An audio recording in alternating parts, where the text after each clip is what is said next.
2026년 1월 12일 월스트리트는 정말 이상한 하루였습니다.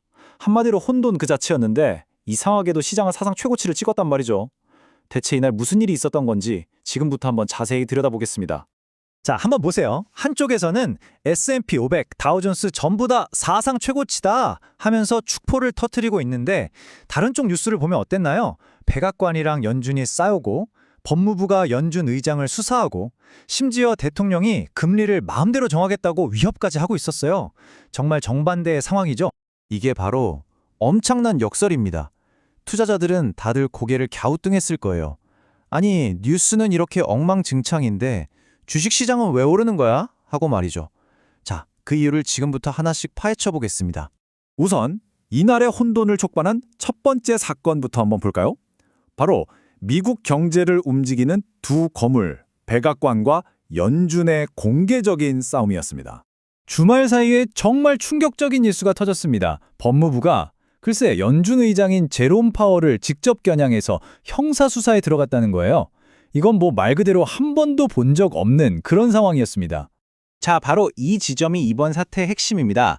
연준의 독립성이라는 개념인데요. 이게 왜 중요하냐면 중앙은행이 정치적인 입김에 휘둘리지 않고 오로지 경제를 위해서 결정을 내릴 수 있게 하는 장치거든요. 그러니까 단기적인 정치적 이익 때문에 경제 전체가 흔들리는 걸 막아주는 미국 경제의 가장 중요한 안전핀 같은 거죠. 그러자 파월 의장도 가만히 있지 않았습니다. 아주 이례적으로 영상 성명까지 내면서 정면으로 반박했는데요. 이번 수사는 대통령이 원하는 대로 금리를 팍팍 내리지 않았다고 해서 우리를 압박하는 거다. 이건 명백한 정치적 협박이다. 이렇게 딱 잘라 말한 거죠. 자, 그런데 이렇게 정치권이 시끄러운 와중에 전혀 다른 분야에서 시장 분위기를 확 바꿀 만한 아주 큰 소식이 하나 터져 나옵니다. 바로 항공업계 지각 변동을 예고하는 인수합병 소식이었어요.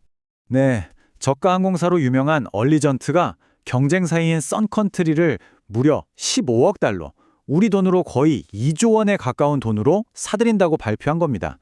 이건 그냥 회사를 하나 사는 수준이 아니라 앞으로 레저 여행 시장은 우리가 접수하겠다, 이런 선언이나 마찬가지였습니다. 그러니까 이 합병의 핵심은 이거예요. 그냥 몸집만 불리는 게 아니라 더 많은 노선, 더 나은 서비스, 더 큰 멤버십 혜택을 묶어서 미국 레저 여행 시장에서 아무도 따라올 수 없는 압도적인 플레이어가 되겠다는 거죠. 하루가 정말 조용할 틈이 없죠. 혼란은 여기서 끝이 아니었습니다. 이번에는 대통령이 올린 소셜미디어 게시물 딱 하나가 금융시장 전체를 그야말로 발칵 뒤집어 놨습니다. 대통령이 자신의 소셜미디어에다 대고 신용카드 이자율 1년 동안 10%로 상한선을 두겠다. 이렇게 딱 선언해버린 겁니다. 이건 정말 파격적인, 어떻게 보면 시장 경제에 직접 개입하겠다는 그런 발언이었죠. 그 결과는 어땠을까요? 뭐 보시는 그대로입니다. 이 게시물이 올라오자마자 몇 시간도 안 돼서 싱크로니, 캐피털원, 아메리칸 익스프레스 같은 주요 신용카드 회사들 주가가 그냥 줄줄이 폭락했습니다. 시장이 얼마나 민감하게 반응했는지 바로 알 수 있죠. 자, 한번 정리해볼까요? 한쪽에서는 대통령이랑 중앙은행이 싸우고 다른 쪽에서는 대통령이 신용카드 산업을 위협하고 정말 악재투성인데 시장은 사상 최고치를 찍었다? 도대체 왜 이런 기묘한 일이 벌어진 걸까요? 우선 항공사 합병 소식부터 보죠. 이건 소비자 입장에선 꽤 긍정적인 신호일 수 있습니다. 더 커진 얼리전트가 더 싸고 다양한 휴양지 노선을 내놓을 가능성이 크니까요. 장기적으로는 좋은 소식이죠. 그럼 신용카드 이자율은 정말 떨어질까요? 대통령의 요구가 당장 법으로 만들어질 가능성은 사실 낮죠. 하지만 이게 중요한 건 소비자들이 높은 이자 때문에 힘들다는 문제를 공론화시켰다는 거예요. 시장은 이걸 어떻게 봤을까요?